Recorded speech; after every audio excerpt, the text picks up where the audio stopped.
খ্রিস্টান হইলে কফিনে, মুসলিম হইলে কাফনে, হিন্দু হইলে চিতায় পুড়ে ছাই।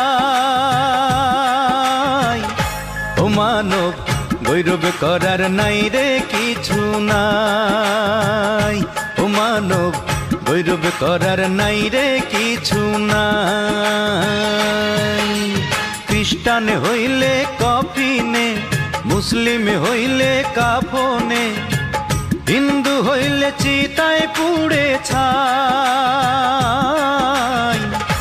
ও মানব গৌরব করার নাই রে কিছু নাই, ও মানব দুই দিনের এই দুনিয়াতে গৌরব করার নাই রে কিছু নাই।